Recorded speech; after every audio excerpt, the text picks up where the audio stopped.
Esse é Terapia, pitacos das telas na sua vida por duas fãs de cultura pop. Em vez de terapia, tem cinema, TV e streaming. A gente usa o entretenimento para oferecer pontos de vista para as nossas questões existenciais. A cada episódio, respondemos dilemas reais com sugestões de séries e filmes. Eu sou Melissa Setúbal. A culpa é minha e eu coloco ela em quem eu quiser. E eu sou Joana Pelerano, e olha como é simples, freguesa, não requer prática, nem tampouco habilidade. No episódio de hoje, assim como nos demais 364 dias do ano, vamos ficar do lado das mães. Galera, escuta só a confissão da Anne. Exausta da maior parte da responsabilidade da casa, da família, de todo mundo aqui, precisar de mim até quando são eles que vão fazer as tarefas de casa. O que mais rola aqui é aquela famosa desculpa. Ah, mas você faz melhor. Ah, mas quando eu faço do meu jeito, você reclama. Ah, mas você não me pediu para fazer isso. Ah, mas você não disse que eu tinha que comprar a fralda e muito menos qual a marca que tinha que ser. Eu tô cansada de homem ficar fazendo corpo mole para as tarefas com os filhos e com a casa. Fala mais alto pra gente ouvir, Anne. Esse é o último episódio da 7ª temporada, então, minha gente, a conversa hoje vai ser quente. E é Dia das Mães, e se tem uma coisa que a gente escuta frequentemente de amigas com crianças em casa, é uma versão desse desabafo da Anne. Então, a gente vai chamar na chincha a galera Horácio, braço curto, que encosta nos outros. Ou seria nas outras?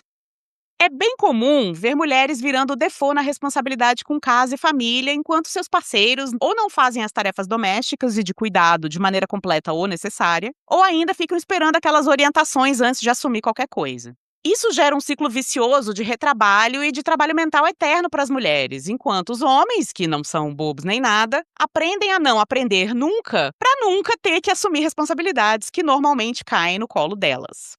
Segundo o site Psychology Today, esse fenômeno tem até nome. É incompetência estratégica, que é quando alguém, consciente ou inconscientemente, demonstra a incapacidade de executar ou de dominar certas tarefas para que outras pessoas tenham que assumir o BO. A psicóloga Mara Gomes chama esse comportamento de ignorância performática, ou seja, quando falamos de trabalho doméstico ou de cuidado, a pessoa, geralmente um homem, tem perfeitas condições de aprender e executar com competência as atividades, mas não faz isso. Seja, no mínimo, por uma desatenção, que as mulheres não têm o direito de cultivar, seja, no máximo, porque o machismo, o sexismo, a misoginia que permeiam as masculinidades gritam no ouvido dele que isso ele não vai fazer. E esse comportamento, ele não é inofensivo, é bem manipulador, porque ele sustenta a divisão desigual do trabalho e reforça o machismo estrutural. Então, para as mulheres, isso vai se traduzir numa sobrecarga mental e física, tipo um burnout materno, e um sentimento constante de desvalorização. O resultado é desgaste emocional, ansiedade, sensação de invisibilidade e uma solidão danada. E aí, quem fica com fama de mal-humorada, quem tá sempre com dor de cabeça naquela hora, quem é chamada de louca da TPM, por aí vai, é sempre a mulher. Claro que numa parceria não faz sentido todo mundo fazer tudo, é inclusive muito mais inteligente e produtivo dividir as tarefas. Em algumas fases da vida, uma das pessoas vai precisar carregar um pouco mais da carga mesmo, e aí depois a outra pessoa retribui, etc. Só que no dia a dia, no geral, a gente vê as mulheres assumindo no mínimo a gerência da casa, precisando distribuir tarefas, ensinar essas tarefas todas as vezes que elas precisam ser feitas. Aí a ignorância performática não é só uma recusa no conhecimento, é uma forma de dominação disfarçada de ingenuidade. Pois é, Anne, você tem total razão na sua reclamação. É muito comum os homens se fazerem de sonsos e usarem incompetência estratégica ou ignorância performática para as tarefas do lar e os cuidados dos filhos e pets. Todo mundo perde com isso, porque ela gera ressentimento e destrói aos poucos a confiança no relacionamento, aumentando a tensão e a hostilidade. A psicóloga Susan Albers fala que é pior ainda quando tem os filhos envolvidos, porque acaba ensinando as crianças esses comportamentos muito tóxicos e elas crescem achando que um dos parentais é confiável e que o outro não tem nenhuma responsabilidade. A Susan Albers ensina a reconhecer os sinais de que alguém com quem você compartilha tarefas está usando a incompetência estratégica. Número 1, usa certas frases como desculpas. Eu não sou tão bom nisso, você que faz isso melhor do que eu. Ou eu demoro a fazer, você consegue fazer isso mais rápido. E ainda, eu sei que você gosta de fazer tal coisa. Essa é especialmente de filhinhos da mamãe. Ela diz que é assim que se manipula a parceira a assumir a responsabilidade, o que mantém o poder e o controle nas mãos da pessoa supostamente incompetente. Aí se terceiriza a tarefa e evita lidar com as próprias deficiências. Número 2, não dá indicação de que está tentando melhorar. Se não tem esforços claros sendo feitos para aprender a habilidade e fazê-la melhor na próxima vez, a pessoa está te enrolando. E o cara só fica falando que se sente mal por não ajudar, mas não toma nenhuma medida para melhorar ou perguntar como pode melhorar. 3, usar a palavra ajudar. Nossa, essa dói fundo, porque adultos funcionais não ajudam em tarefas de casa. Parentais não ajudam a cuidar dos filhos. Isso são responsabilidades. Você não merece o Nobel da Paz porque lavou a louça hoje, mesmo tendo chegado tarde do trabalho. Nem porque você teve que se rearranjar no trabalho para dar conta da consulta médica do filho. Nem mesmo se você, pai, quem lembrou e agendou. 4, jogar a culpa nos outros. No caso, na outra. É aquele clássico fazer errado e responsabilizar a mulher de não ter explicado direito ou lembrado. A Anne trouxe exemplos perfeitos na questão dela, como: quando eu faço do meu jeito, você reclama. Ou você tinha que ter sido mais específica na lista de compras, entre outros clássicos. E aí, mesmo quando os outros fazem, fica implícito que a responsabilidade é da mulher, né? Uma mãe com quem a gente conversou na elaboração desse episódio, inclusive, disse o seguinte: abre aspas. Mesmo depois de uma mudança radical de vida, na qual uma distribuição mais justa das tarefas passou a ser realidade, parece que é sempre uma situação provisória, fecha aspas. Ou seja, sempre ela tem que lembrar o cara de que ele precisa sim escovar os dentes da criança, de que ele precisa sim fazer isso todo dia, de que a pasta de dente está sim sempre no mesmo lugar em que ele deixou da última vez. Inclusive, a ouvinte Antônia trouxe um relato sobre sua experiência no assunto. Meu relato envolve a noite de Natal. Todos os anos, minha mãe era a pessoa que liderava o Natal para a família inteira, família grande, composta majoritariamente por homens. Esse papel acabava assim que todos esperavam que ela tomasse, né? E isso foi acontecendo no decorrer dos anos, e claramente ela ficava muito cansada. A partir daí, eu e minha irmã fomos assumindo esse papel, mas aí dessa vez passamos a tentar organizar com os primos, né, em um grupo de WhatsApp também, majoritariamente homens. Acontece que conforme a gente trazia essas discussões, não tinha engajamento da conversa, nem sobre divisão de tarefas, nada. E aí também quando se questionava a respeito, né, de pratos, comidas, é aquela coisa, os homens levam churrasco e cerveja, as mulheres fazem todo o resto. E aí, ano passado, eu combinei de não mencionar nada, né? Eu e minha irmã de não mencionarmos nada no grupo.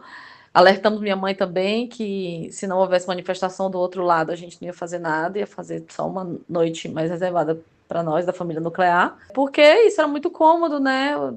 Nenhum dos primos se manifestar porque não sabia organizar uma noite de Natal, não sabia organizar uma festa, sendo que é uma festa que acontece todo ano, né, gente? Aí aconteceu de um primo, no dia 23 de dezembro, perguntar: e aí, galera, não vai ter noite de Natal mesmo, não? Respondemos: sim, terá, mas acho que cada um na sua casa, né? Porque ninguém se organizou esse ano. Aí ele tomou a frente, enfim, engajou, saiu falando com todos os outros parentes e tal. É isso, gente. No final das contas, deixa que façam. Uma hora vão fazer. E pois é, gente, além do trabalho doméstico, ainda tem esse trabalho de aglutinação, né? Tem até uma pesquisa da socióloga Carolyn Rosenthal e um termo em inglês que fala disso, que é o kin-keeping, que basicamente é a pessoa que vai cuidar da parentada, que garante que a família vai ficar unida independentemente dos percalços da vida, tipo distância, falta de tempo, discordância, inclusive discordância política. E esse trabalho invisível e gratuito, mais uma vez, cai no colo das mulheres, geralmente, né? Como comenta a nossa ouvinte. Como nem só de reclamações justíssimas e de explicações de conceitos que ampliam nosso entendimento desses mecanismos de manutenção da sobrecarga das mães, esse podcast vive Joana, começa aí com uma recomendação do que assistir sobre o tema de hoje.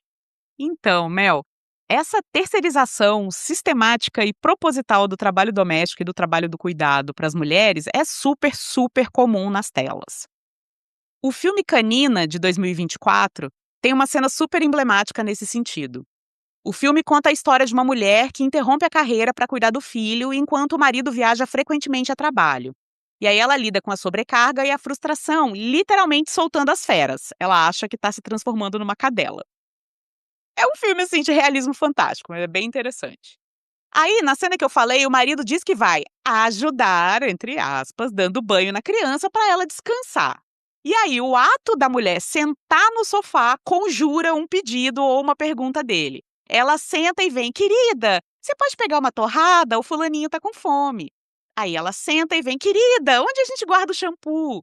Até que ela precisa verbalizar o óbvio. Perguntar se ele tem consciência de que quando ele não tá lá na cidade, que ela faz tudo sozinha, sem ajuda. Não tem uma querida com mãos extras. Outro exemplo é All Her Fault, que é a série thriller de uma temporada só, de 2025, em que uma criança desaparece e adivinha, o título já entrega. É tudo culpa dela, pelo menos na cabeça dos homens e da sociedade dominada por eles. A culpa do desaparecimento da criança é da mãe, é da cunhada, é da babá de outra família, é da patroa da babá. Sempre tem alguém para questionar as decisões dessas mulheres sobrecarregadas e injustiçadas e superjulgadas a cada minuto. Os maridos, em especial, vão dando check em todas as frases que a Melissa citou agora há pouco. E tem uma cena extra satisfatória em que o marido de uma pergunta se ela não sentiu nada de estranho numa situação específica. Tipo, você não percebeu nada? E aí o policial que está entrevistando eles retruca perguntando se ele não percebeu nada. Deixando claro que ele não se deu ao trabalho de participar do processo, mas se acha no direito de criticar. E aí, fica parecendo que esse é um assunto novo, só que tem um episódio sobre isso em Everybody Loves Raymond, que é aquela sitcom de 1996, com 9 temporadas. Na temporada 7, episódio 18, a matriarca Marie tá furiosa com a família toda porque vê que o filho mais novo, Robert, tenta repetir incompetência estratégica com a noiva depois de anos e anos vendo o marido, Frank, e o filho mais velho, Raymond, fazerem isso.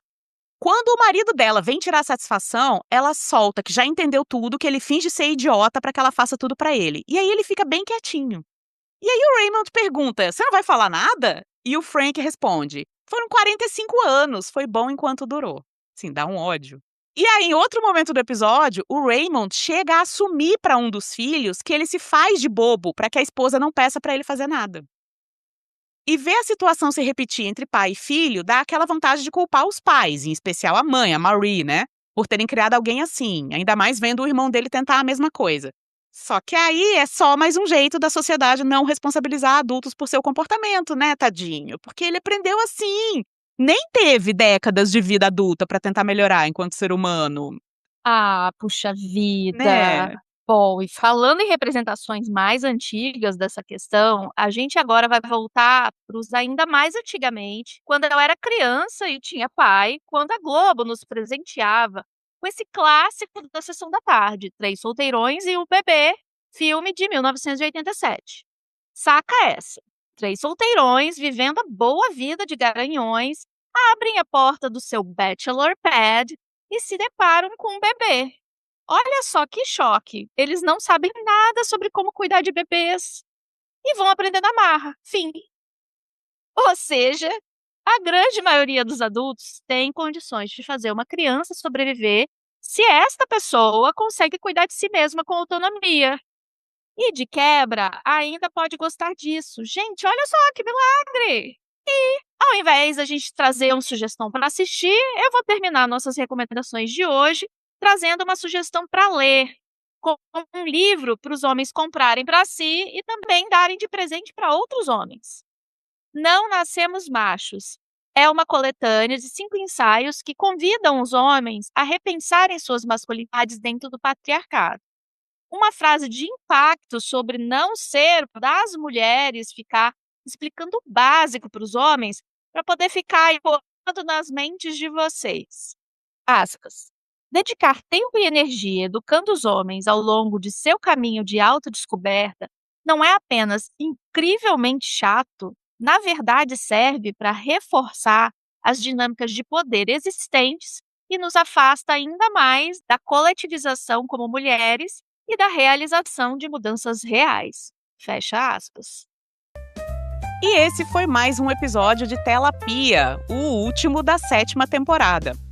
As sugestões desse episódio foram os filmes Canina, 3 Solteirões e um Bebê, as séries All Her Fault e Everybody Loves Raymond e o livro Não Nascemos Machos.